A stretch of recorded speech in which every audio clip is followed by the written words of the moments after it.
नमस्कार। तो आप देख रहे हैं ग्रुप फनल सीरीज का 15वां लेसन। मैं हूं आपके साथ रजनीकांत और मैं आज बात करने वाला हूं कि वर्डप्रेस पे होस्टेड साइट को ग्रुप फनल्स के अंदर किस तरीके से इंपोर्ट किया जाए। तो चलिए शुरू करते हैं आज का लेसन। फर्स्ट ऑफ ऑल आपको ये पता होना चाहिए कि एट अ टाइम एक पेज आप इंपोर्ट कर सकते हो, ना कि मल्टीपल पेजेस। ओके, मतलब क्या हुआ कि एक यूआरएल आप डालोगे इंपोर्टर के अंदर तो वो सिर्फ एक ही पेज को इंपोर्ट करेगा, ना कि पूरे वेबसाइट के कंटेंट को। तो जब मैं आपको शो करूंगा तो चीज़ें क्लियर हो जाएंगी। ये हमारी डमी वेबसाइट है।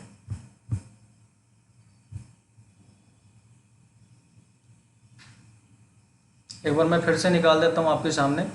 ये वाली वेबसाइट हम ओपन करते हैं as a dummy website.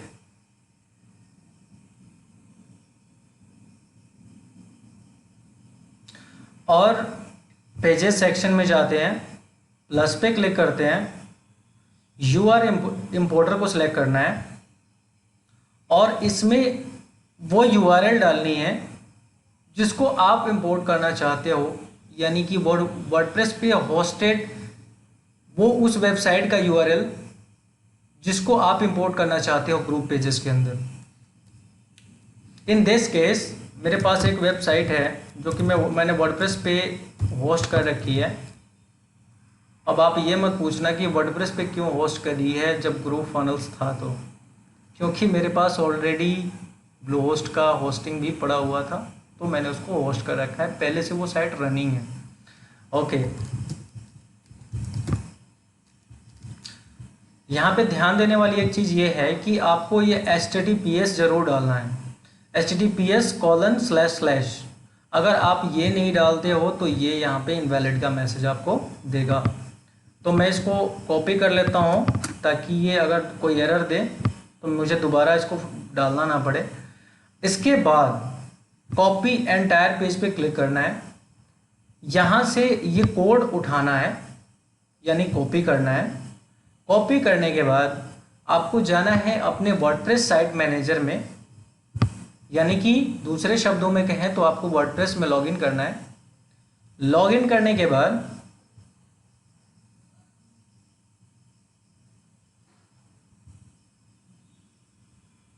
Login हो चुका है और लॉगिन होने के बाद जाना है आपको अपीयरेंस में। अपीयरेंस से जाना है आपको थीम एडिटर में। ध्यान से नोट कीजिए इन पॉइंट्स को, कोई गलती मत कर दीजिएगा। अपीयरेंस में आने के बाद हम थीम एडिटर में आ गए।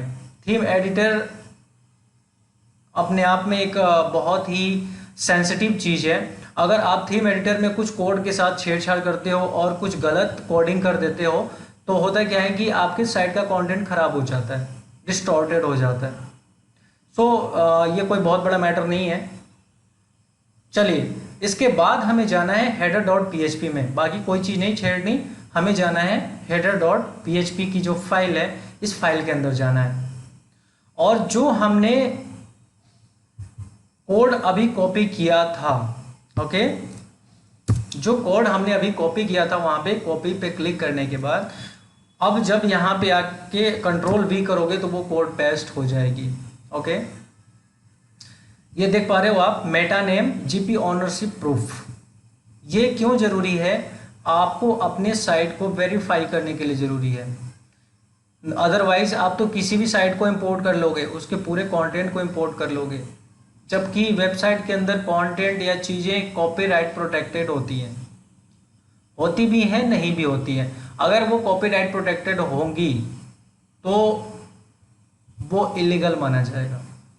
तो इसलिए आप सिर्फ अपने वेबसाइट को इंपोर्ट कर सकते हो या उस पर्सन के साइट इंपोर्ट कर सकते हो जो कराना चाहता है आपसे। तो अगर कराना भी चाहता है तो सेम प्रोसेस है। ये मेटा कीवर्ड है एक, या मेटा कोड बोल सकते हो आप। इस मेटा कोड को या मेटा कीवर्ड को यहाँ पे यानी कि आपके थीम एडिटर के header.php फाइल के अंदर हेड सेक्शन के ओपन होने के जस्ट बाद, ये भी यहाँ पे ध्यान रखिए, कहीं भी पेस्ट नहीं कर देना है। अगर यहाँ ऊपर पेस्ट कर दोगे तो ये काम नहीं करेगा।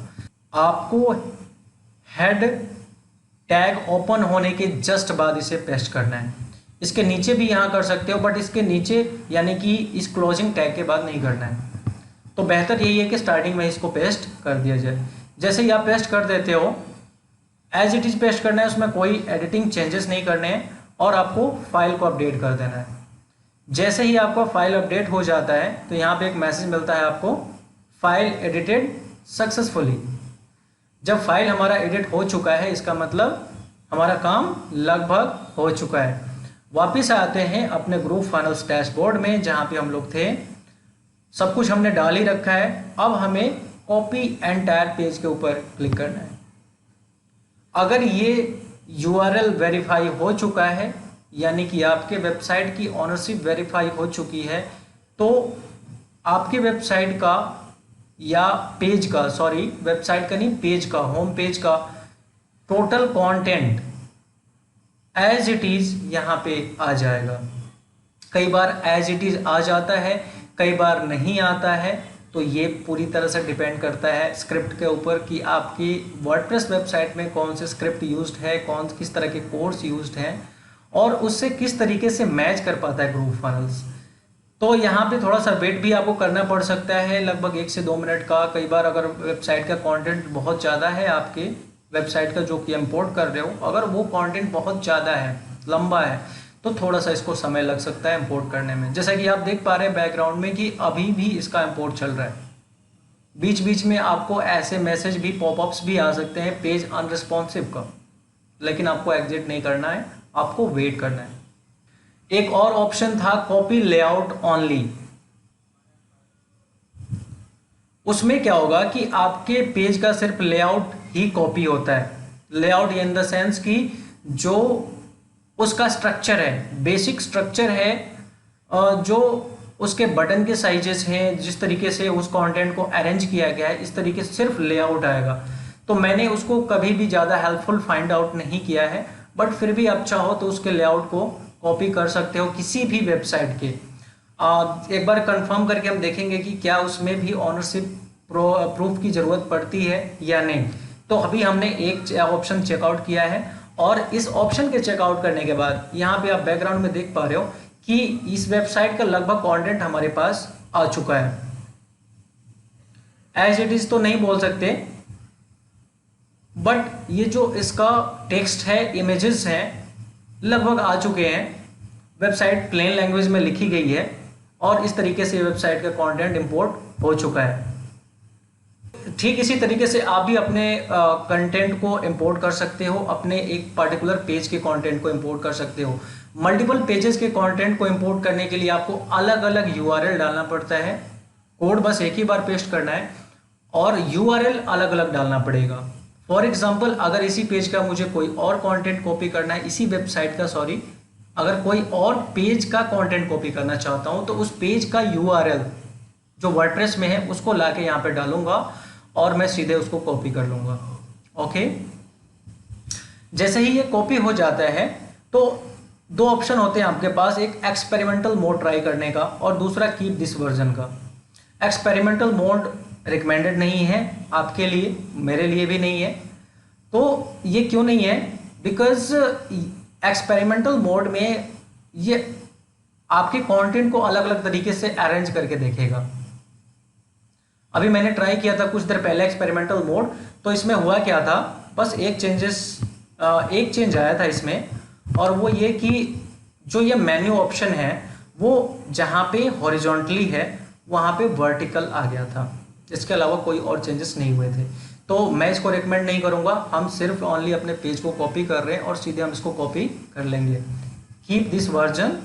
और जैसे ही मैं इस पर क्लिक करूँगा ये पेज एज इट इज़ हमारे पास खुल के आ जाएगा और इसके सारे एडिटिंग फीचर्स इनेबल हो जाएंगे, जैसे कि नॉर्मली हम लोग अपने पेज में ग्रुप पेजेस के अंदर एडिट करते हैं। देखिए यहाँ पे आ चुका है बगल में इसका कॉलम खुल के एडिटिंग का। तो इस तरीके से अपने पेज को आप इंपोर्ट कर सकते हैं। एक दूसरा ऑप्शन भी था जो मैं आपको बताना चाह रहा था, लेआउट कॉपी करने के लिए, कि क्या वो बिना ऑनरशिप प्रूफ के लेआउट कॉपी कर सकते हैं। तो चलिए एक बार ट्राई करते हैं। मैं अपने ही वेबसाइट को कॉपी करने की कोशिश करता हूँ।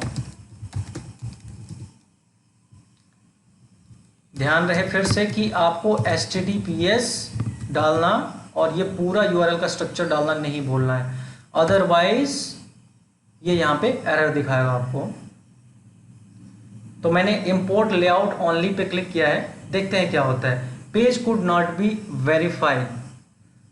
ओके, तो ये ग्रुप पेजेस के ऊपर ही बनी वेबसाइट है और इसमें भी ऑनरशिप प्रूफ की जरूरत पड़ेगी। तो अगर आपको ग्रुप पेजेस में भी इंपोर्ट करना है तो सेम प्रोसेस है जैसे वर्डप्रेस में आपने किया था। हेड सेक्शन के अंदर, चाहे आपका वेबसाइट बिल्डर कोई भी हो, पहले आप यूज कर रहे थे, उसके हेड टैग के अंदर हर वेबसाइट बिल्डर आपको एक ऑप्शन देता है कि आप उसके हेड टैग के अंदर कुछ कोड्स पेस्ट कर सकें। तो जिस तरीके से हमने header.php के अंदर वर्डप्रेस में पेस्ट किया था, उसी तरीके से अगर हमें ग्रुप पेजेस का कोई वेबसाइट इंपोर्ट करना है तो एक तरीका तो वो है जो मैंने पहले बताया था शेयर साइट का। ग्रुप पेजेस से ग्रुप पेजेस में कॉपी करने के लिए बहुत ही इजी ऑप्शन है, बहुत आसान ऑप्शन है और दमदार ऑप्शन है, जो कि पूरी तरह से वेबसाइट का एज इट इज कंटेंट आपके पास आ जाता है। दूसरा ऑप्शन जो अभी जिसकी बात मैं कर रहा हूँ URL इंपोर्टर का, तो इसके लिए क्या करना होगा, आपको सेटिंग्स में जाना होगा। सेटिंग्स में जाके साइट सेटिंग्स, और यहाँ पे आप देख पा रहे होंगे इंक्लूड इन हेड, यानी कि हेड सेक्शन में जो हम ऑनरशिप प्रूफ का कोड था उस कोड को आपको इसमें पेस्ट करना है। पेस्ट करने के बाद सेव करना है और सेव करने के बाद यहाँ से पब्लिश कर देना है। तो जैसे ही पब्लिश करोगे तो वो कोड पॉपुलेट हो जाएगी और जो हमारा URL इंपोर्टर है उस URL इंपोर्टर में आ जाएगी, यानी कि वो वेबसाइट वेरीफाई हो जाएगा और एज इट इज वहां पे इंपोर्ट हो जाएगा। तो ये थी इंपोर्ट की बात। इसके अलावा जो मैं दूसरी बात करने वाला था आपके साथ, एक ऑप्शन जो पिछले लेसन में बच गया था, जिसके लिए मैंने कहा था कि अगले लेसन में मैं कवर करूंगा, वो था इंस्टेंट एडिट बुकमार्कलेट। ये कौन सा जानवर है भाई? तो ये जानवर नहीं है, ये आपके बड़े काम का जानवर है। तो मैं बताता हूँ कौन से काम का है और किस तरीके से ये आपके लिए बहुत काम आने वाला है। तो चलिए शुरू करते हैं इसके सेटअप को। जब आप इस पर क्लिक करते हो तो आपके सामने एक नया पेज खुल जाता है नए टैब में, और उसमें कुछ इंस्ट्रक्शंस आपको बताए जाते हैं। अगर आप इन इंस्ट्रक्शंस को देख के समझ जाते हो तो ठीक है, अदरवाइज मैं तो हुई ही आपके साथ। तो चलिए देखते हैं कि क्या है ये बेसिकली एक फंक्शन है, एक फीचर है, जिससे कि आप डायरेक्टली वर्डप्रेस की तरह, अगर आपने वर्डप्रेस यूज किया होगा तो आपने देखा होगा कि जब आप अपनी वेबसाइट का URL दूसरे टैब में खोलते हो और अगर वर्डप्रेस लॉगिन है तो ऊपर कुछ मेन्यू ऑप्शंस आ जाते हैं और आप वहीं से उन मेन्यू ऑप्शंस पे क्लिक करके कुछ चेंजेस या एडिटिंग कर लेते हो। तो ये ठीक उसी तरीके से है बुकमार्कलेट का ऑप्शन। मैं आपके सामने एज इट इज मैंने पहले बना रखा है, लेकिन मैं आपके सामने इसको डिलीट कर देता हूं। ये मैंने डिलीट कर दिया। अभी आपको पता चलेगा कि मैंने क्या डिलीट किया और आप क्या बनाने वाले हो, डोंट वरी। सो ये जो यहाँ पे स्टेप्स आपको दिखाए जा रहे हैं, स्टेप 1, स्टेप 2, स्टेप 3, स्टेप 4, ये किस चीज़ के स्टेप हैं? जो मैंने अभी आपको एग्जाम्पल बताया कि आप किसी भी URL पे होते हो और उस URL से डायरेक्ट ही आप ग्रुप पेजेस के एडिटर में शिफ्ट कर जाते हो, मूव कर जाते हो। तो वो कैसे होता है आज हम वही सीखने वाले हैं इस दूसरे पार्ट के अंदर। तो चलिए शुरू करते हैं। First of all, step 1, before you do anything else you need to download the bookmarklet. सबसे पहले आपको ये बुकमार्कलेट डाउनलोड करना होगा। अभी आपको समझ नहीं आएगा कि ये हो क्या रहा है, बट बहुत जल्दी आपको पता लग जाएगा। सो इंस्ट्रक्शन को फॉलो कीजिए। इस बुकमार्कलेट को कॉपी किया। सेकंड स्टेप में क्या कहा जा रहा है आपसे, इस कोड को टेक्स्ट डॉक्यूमेंट में पेस्ट कीजिए, लेकिन हम टेक्स्ट डॉक्यूमेंट में नहीं करेंगे, हम उल्टा चलने वाले लोग हैं। Then head to Chrome and make sure bookmarks bar is visible by clicking the menu 3 dots mark 1 below, select bookmarks 2 below and clicking show bookmarks bar 3 below. Okay, तो करना क्या है, अगर आप क्रोम ब्राउजर यूज कर रहे हो अपने डेस्कटॉप का या लैपटॉप का, तभी ये काम करेगा। अदरवाइज नहीं करेगा। तो इसमें क्या कहा जा रहा है कि आप आइए बुकमार्क्स के अंदर और ये इंश्योर कीजिए कि आपका बुकमार्क्स बार विजिबल है। ये है होता है आपका बुकमार्क्स बार, ये देख पा रहे हो जहाँ पे मैं अपने कर्सर को मूव कर रहा हूँ, तो ये विजिबल होना चाहिए। तो जैसा कि हम लोग देख पा रहे हैं ये पूरी तरह से विजिबल है। इसके बाद का स्टेप क्या कहा जा रहा है, now choose any bookmarks you may have, you can even create a new one. If you have too many bookmarks, you may need to locate the new bookmark and drag it into your bookmarks bar. Once there, right click the bookmark one below and click edit to below. Okay? आपको थोड़ा सा jumble जैसा नहीं लग रहा है? Don't worry. मुझे भी लगा था पहली बार, बट मैं अभी आपको समझाऊंगा ये क्या कहा जा रहा है यहाँ पे। तो हमने क्या किया अभी तक, सिंपली कि एक कोड पे कॉपी किया है और अपने क्रोम के अंदर, क्रोम ब्राउज़र के अंदर बुकमार्क्स बार को विजिबल किया है, अगर वो हिडन था तो। जैसा कि यहाँ पे आप देख पा रहे हैं ये ऑलरेडी विजिबल था। ओके, अब कह रहा कि आपको कोई भी एक बुकमार्क उठाना है और उसको एडिट करना है, या फिर अगर कोई भी बुकमार्क नहीं है तो एक नया बुकमार्क आप क्रिएट कर सकते हो। तो चलिए मैं आपके लिए बता दूं कि मान के चलता हूं कि आपके पास कोई बुकमार्क नहीं है, तो मैं एक बुकमार्क क्रिएट कर लेता हूं example.com का। example.com पर मैंने विजिट किया, यहां से इसके बुकमार्क को क्रिएट किया,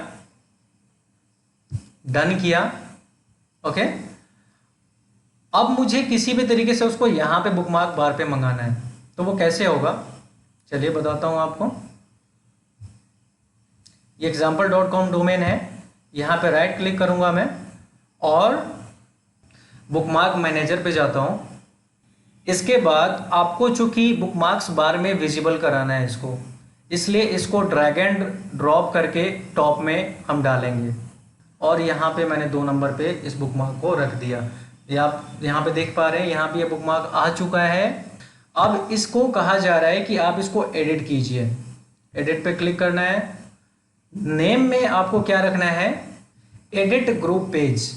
जरा ध्यान दें इस चीज को, नेम में आपको क्या देना है, एडिट ग्रुप पेज, और यूआरएल बार में जो कोड आपने कॉपी किया है उसको पेस्ट करना है, बस as simple as that. Example domain को काट के एडिट ग्रुप पेज यहाँ पे हमने टाइप किया और यूआरएल में जो कोड हमने कॉपी किया था उसको as it is without any changes paste कर दिया। देख लेते हैं क्या वही हमारा कोड है, कोई और तो कोड नहीं आ गया, वही कोड है, ये हमें कंफर्म हो चुका है। अब हम इसको सेव कर देते हैं और हमारा काम लगभग हो चुका है। अब होगा क्या कि जैसा कि आप बगल में देख पा रहे हो कि मैं अपने ग्रुप फनल्स अकाउंट में मैंने लॉगिन कर रखा है, राइट।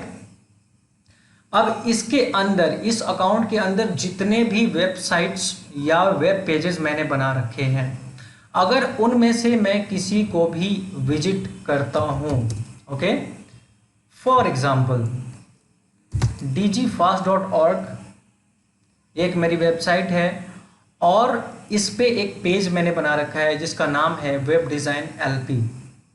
वेब डिज़ाइनिंग के लिए एक लैंडिंग पेज बनाया था और उसी को मैं यहाँ पे ओपन करने वाला हूँ। अब मैंने इसको ओपन किया, राइट, यहाँ तक समझ आ रहा है। अब ये मेरी वेबसाइट का ये वेब पेज खुल चुका है।